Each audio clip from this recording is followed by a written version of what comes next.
really growing at a phenomenal pace right now. Now you've pitched for the FIFA World Cup for 2034. That's going to be very exciting if you get that. Indeed. You've got Expo 2030, which is coming up. You've also got the Asian Cup as well. However, nothing compares, though, to that of Hajj, drawing in millions and millions and millions of people every single year. So how do you manage that? How does the National Cybersecurity Authority evaluate and prioritize different types of cybersecurity risks? Sure. Thank you, Laura. And assalamu alaikum wa rahmatullahi wa barakatuh. Good afternoon, everybody. It's my pleasure to share this stage with esteemed panelists. And back to your question, each mega event has its own characteristics, setting, and context, as well as challenges. But they all share some similarities when it comes to identifying and treating cybersecurity risks. But let's take the Hajj as an example. The Hajj relies on critical infrastructure that is massive and diverse. This includes water, electricity, telecommunication, transportation, and etc., other critical national infrastructure. This infrastructure is mostly powered by technology, and the Hajj surfaces are increasingly digitized and therefore are subject to different types of cybersecurity risks. To identify cybersecurity risks, we first need to define the scope as precisely as possible. This includes identifying all stakeholders. Typically, we have 30 to 50 stakeholders. However, most entities rely on third parties and outsourcing to fulfill their mandates and operate and deliver their services. And therefore, identifying all stakeholders gets very complicated very quickly. Defining the scope also includes identifying all systems that power that infrastructure. And if you are lucky enough and have the luxury of time, you will assign importance to these systems that will come in handy later on when you prioritize the risk. Once the scope is defined and the list of systems are identified, we evaluate these systems with about 300 to 500 cybersecurity assessments, different types of cybersecurity assessments, technical, compliance, GRC, and others, to identify potential weaknesses in these infrastructure and in these systems. We prioritize, and then we also increase our cybersecurity situational awareness and monitoring and response activities around these identified assets and systems. We typically monitor and analyze hundreds of thousands of cybersecurity events. But the last step, and it is the most important step, is to follow up with these entities and ensure that they address and mitigate all the cybersecurity risks and observations that were identified in the cybersecurity assessments, as well as the monitoring. We prioritize the treatment based on the criticality of the observations and cybersecurity risks, as well as the importance of the system. For example, we tend to focus on critical observations than other ones. And similarly, we focus on internet-facing systems than internal ones because of the type and potential threats that these systems might be subject to. So this is, in summary, the steps that we take at NCA to deal with mega events. a brilliant overview there, and I cannot imagine the complexity of those coordination efforts, my goodness. So yeah, thank you very much for that brilliant update. Joao, over to you. Now, Brazil has hosted numerous mega events, including the Olympics, as well as the FIFA World Cup, of course, as well. And you've got COP30 coming up as well, so that's going to be very exciting indeed. What has been the most important best practices for ensuring telecommunications security then during these mega events? And can you maybe tell us a little bit more about the most common types of threats that you come across within the events that you've organized in Brazil? Laura, thank you. It's a pleasure to be here and to explain just a little bit of what they did in the big events that we host in the last 10 years. First was the World Cup in 2014. That take place in 14 cities all across the country. We are a big country. And after that, we had in Rio all the many different venues for the it was for the Olympic Games. So first of all, we had to place a physical team, a team of our of our staff to be in all of these places, during all of the matches, during all of the events, because if something happened, they could act in the place, they could act in action. So we could act in case of any interference, in case of the use of many equipment that causes interference. So it was a big logistic, to plan everything, to put all the people in those places. We had to train them, and also we had to share all the information with all of the other stakeholders, like the energy sector, like the gas and oil sector, with anybody, because for a big event for that to take place, it's really hard. So, but it was until 2016, and in these 8 years, it changes a lot. First of all, we were much more concentrated in the physical layer, so in the interference, to see if all the system were, if they were how can I say, properly working. But now, we are much more concentrated in the system, in the upper layer, systems for them, because they have to work. So we are having now the G20 events that are taking places in many cities, and we are sending teams 2 months prior to each event to check how are the security of the companies in these events, to check how are all the infrastructure in this event. We are sending many vulnerability tests for the companies that are acting in this event also, so that they can be prepared for take action during these big events. And we are going to have a summit that's going to be next month in Rio, and next year there is going to be COP30. There's a bigger event that is going to take place in the north of the country, in the middle of the forest. So it's going to be a huge challenge, and I think that we are improving. First, it was with the Cup, then with Rio, now with the G20, and next year is going to be with the COP30. So it's a huge challenge, but I think that we are doing right. Very exciting time ahead, though. And I suppose it's taking all that experience from each event and taking it to the next, isn't it?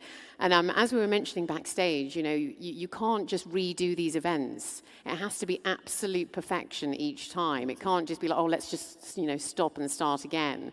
So everything has to be absolute perfection, as we mentioned. Ahmed, great to have you here. Thank you so much. Now, Qatar, of course, has hosted many high-profile events, most recently the FIFA World Cup as well, and you have the Arab Cup coming up next as well. Congratulations on the FIFA World Cup, by the way. Excellent, excellent event. So during these types of large-scale events, how does the National Cybersecurity Agency integrate national cybersecurity strategies for prevention? So first of all, I'm glad to be here and as well to share this stage with our distinguished panelists. So when we are speaking about the integrated cybersecurity strategies, I would like to speak more about the preparation journey that the state of Qatar have established prior to host the World Cup. So the state of Qatar, when the bid or the bid have been awarded to the state of Qatar in 2010. And based on that, the state of Qatar have established a body called Supreme Committee for Delivery and Legacy. And this body was responsible to drive a lot of initiatives before the World Cup in order to assure the development journey. And it was in different domains, such as building a stadium, transportation, infrastructure. And one of these domains was cybersecurity. So we had a very comprehensive engagement between the National Cybersecurity Agency and the Supreme Committee for Delivery and Legacy. And why I have mentioned this, because here I'm speaking from a governance perspective. So one of these initiatives that in 2018 we have developed a framework was focused to the World Cup. It's called Qatar 2022 Cybersecurity Framework. And the unique thing about this framework that the development journey of this framework was a contribution between more than 100 representatives from the public and private sectors, as well as subject matter experts, and as well the international community. The good thing about this framework is to give us a visibility for the cybersecurity posture of the country, and as well it will go to the sectorial to reach to the entity or institution level. So why we are developing such a framework, it's in order to be organized and as well to understand the maturity level of this organization before hosting the World Cup. And why is that? Because it will help us to identify the threat landscape and to develop our risk register based on that. Risk register is always important and play a vital role, because if I understand my risk, I will set my plan to mitigate them. And when I'm saying risk, it will always supporting us to develop a playbooks and to create too many scenarios proactively, and to set our plans basically. One of the methodologies that we have adapted, and why we have adapted that, because when it comes to any kind of mega event, and I will call it period of special interest. Why it's period of special interest? Because the threat landscape during this period will be completely different, because it will attract visitors, but as well at the same time it will attract a lot of adversaries, because they are seeing a lot of potential and opportunity during hosting this kind of event. And I will always say that during hosting any kind of mega events, is like our strongest enemy will be time. So the time is our strongest enemy. So in order to work in a very proactive or fast manner, we have divided the cybersecurity effort to two dimensions. The first dimension was competition areas, and the second dimension was non-competition areas. And if I will explain that in depth, the competition areas, it will always include, for example, that the venue, it's tied to the tournament itself. So stadium securities, I would say fan zones, ticketing system. So this is gonna fit under the competition areas. Non-competition areas will be like transportation, hotels, public Wi-Fi, other infrastructure. And why we have adapted this kind of mechanism or methodologies is because we want to assure that we have a fast readiness level of response in terms if it's from a preventive measures or detection measures, or as well set our plans for our responsive measures. We have set our plans to do a lot of responsive measures, but as well, when we are speaking about incident response plan, there is a lot of standards such as a NIST. But as well, what we are focusing during this kind of special events is how we contain, eradicate, and recover. Mm-hmm. Business continuity is the main purpose, and it is our main focus to avoid any kind of interruption during this kind of event. So this is a very high overview how we have worked and prepared ourselves before hosting the World Cup. And it's being preventative rather than reactive. Right. Very, very quickly, how many cyber threats were detected at the FIFA World Cup? So it's like we need to understand that during any kind of events, so there is a diversity when it comes to number of threats. But what we have faced in Qatar, we have detected more than 80 million threats during the World Cup. More precisely, I believe in 28 days. And actually, it has been dealt with. And we need to differentiate between threats and attacks, because there is a completely different definition for both of them. Yeah, that's a big number. Yeah. Dr. Hazim, back to you. Now, mega events, of course, need, as we mentioned, a lot of coordination between a lot of different sectors. Government, we've got the private sector, and we've also got law enforcement. So how does the NSA facilitate this type of coordination here in Saudi Arabia to make sure there's an integrated, across-the-board strategy? Definitely. I would say cybersecurity coordination is actually vital in mega events for its protection as well as its success. However, it is a very challenging task for a couple of reasons. One, you need to coordinate with a lot of stakeholders and entities. And another reason is that you need to do a lot of work given the massive infrastructure that we need to protect. And then finally, you only have limited time to go and do all these activities and cover all that potential risks. So I think it is very important to perform all cybersecurity activities in mega events and organize them under a dedicated program that is governed well and monitored closely.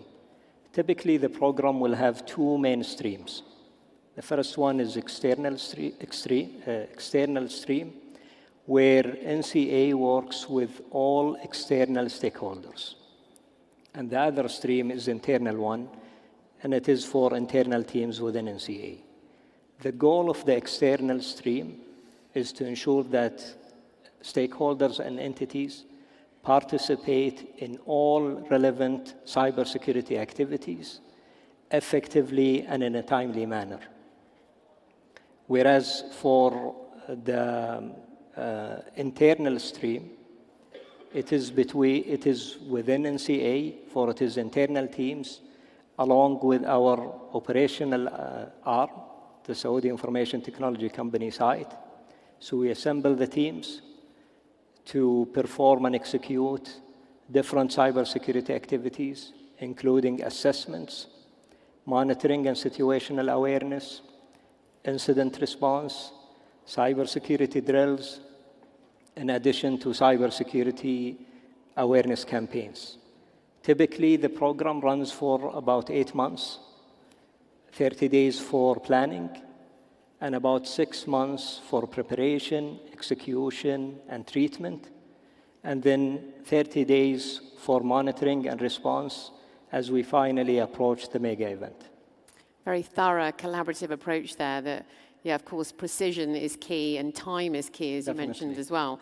Joao, there is an increasing reliance on 5G and IoT technologies today. So going forward, how does telecommunications play a key role when it comes to cybersecurity on the one hand, but also presenting new challenges on the other? Yes, the use of 5G is something that all over the world we are using now, because they bring some new features that all of the technologies, all of the prior technologies didn't have. We can put many different and a big number of various devices to, collect many informations. You can treat information in a faster way with big band. Also, but when you have something like this, you are more dependent on this technology. So what we need to do is we have to improve our risk treatment in order for the technology to work. So if by one side it is really good because you have some new functionality, something new things to work, and the other side we have to deal with the risks. So that's why the standardization process is really important to improve the security of all of the systems. So we have to start from the development of a new software, of a new system, until the end. We have to be all the time concerned about the security of it. And when we have events, big events like this, they are a big target. So we have always to improve the security, and the 5G technology is able to do that also. Ahmed, is collaboration high up on the agenda for you, especially when it comes to regional and international players? And what have you done in that sense?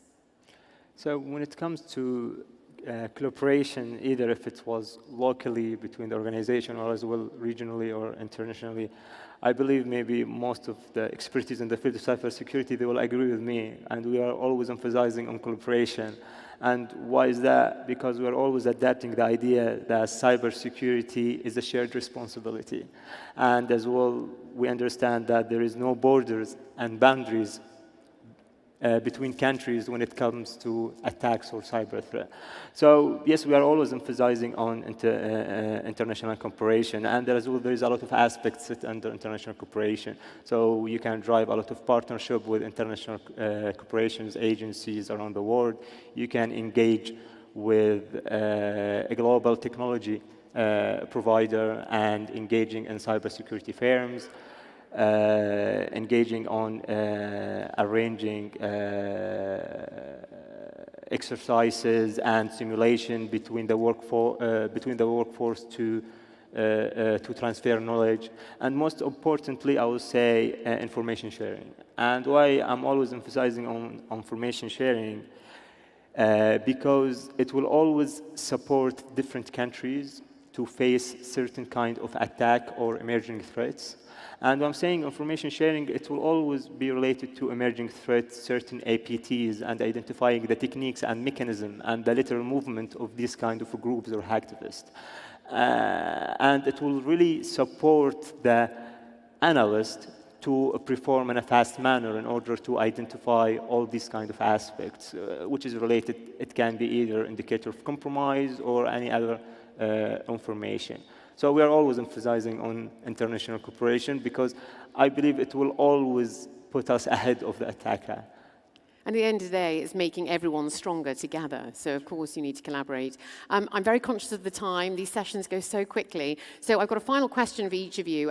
Dr. Hazim, given the complexity of managing both legacy systems and cutting-edge technologies such as 5G at these types of mega events, how does Saudi Arabia manage and balance these types of technologies in order to secure operations and also to prevent vulnerabilities? Sure. So I think dealing with different types of technologies, including emerging technologies, but also even traditional IT systems, as well as operational technologies we see in industrial world, is certainly complex to manage, especially in the context of mega events.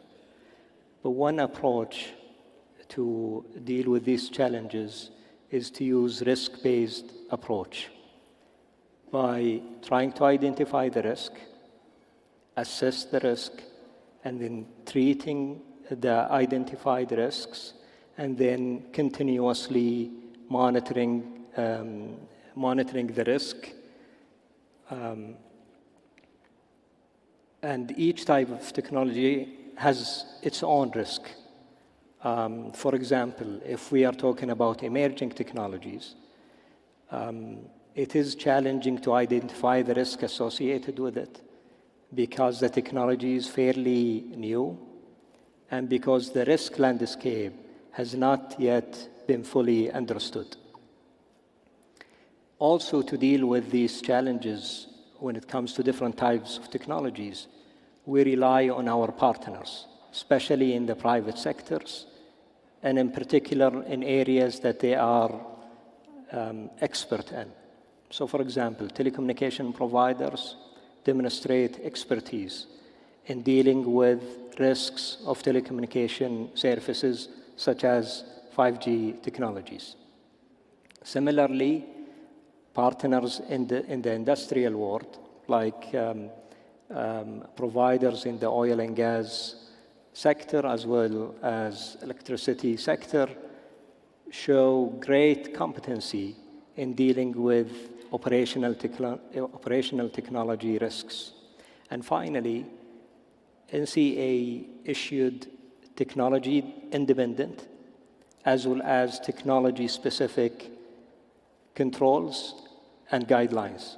And through national compliance programs, we ensure that entities at least implemented the minimum number of controls that would mitigate the risks, regardless of the type of the technology that they are utilizing.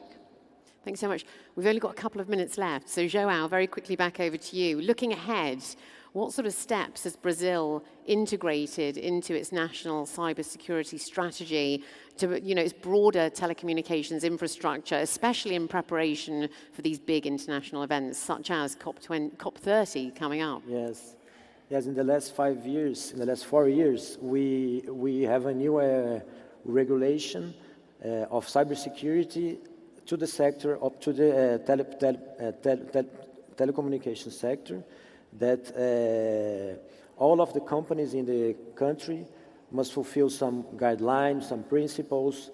They must have a cybersecurity policy. They must make cycle of vulnerability access. So they must make some things in order for their service to be much more secure than they are now. So, and we also created a group that is called GT Cyber, which is a group that we can dialogue with all of the actors, because this thing is very how can I say, dynamic. So you have all of the time speak with all of the shareholders to see what are the new vulnerabilities, what are the new threats. So I think that with this, we are much more capable of dealing with the cybersecurity issues now. There's vital communication efforts there once again. Ahmed, final comment. In what ways do you leverage cyber threat intelligence and real-time data analytics as well to anticipate and neutralize potential threats during these different types of international events? Sure. So based on the time left, I will try to be very focused and precise in that. So when we come, or how we have leveraged the threat intelligence. So I'll be very straightforward. So creating security operations center and data, and this will always supporting us to deploy a threat intelligence platform in order to collect, analyze, and correlate data from different sources to support us with the preventive and as well detective measure. Set responsible incident response plan associated with the cybersecurity centers, and as well create a lot of awareness campaign, because we are not only thinking about the infrastructure, but as well we are thinking about the community and as well the human being. And we understand with a mega event there is a lot of associated risk. Try to target this kind of individuals for fraud purposes. And I can give an example about this. So during the World Cup, we have created around 4 security operations centers. Each security operations center have a different purpose and a different goal. Especially that in our stadium, it was a bit unique because it was a mixture from IT and OT technology, and we need to consider this based on the risk. And all these kind of security operations centers were all linked to a centralized command center to manage the entire communication. One of the unique things that we have done, that we have created a small operation room in each stadium in order to avoid any kind of logistical obstacles, and as well to create a cooperation and the relationship between the incident responder within the stadium with the infrastructure team that's managing the current infrastructure within the stadium. So this is in a very high-level perspective to answer it. Brilliant. Thank you so much. Sadly, we have run out of time. Thank you so much for such a brilliant dialogue about managing cyber threats across mega events across the Kingdom of Saudi Arabia, Brazil, Qatar. Look, we've got a full house here, ladies and gentlemen. This is the last session of the day, an incredible event over the last 2 days as well. So thank you so much for your input. Ladies and gentlemen, let's hear it for our panel. Thank you.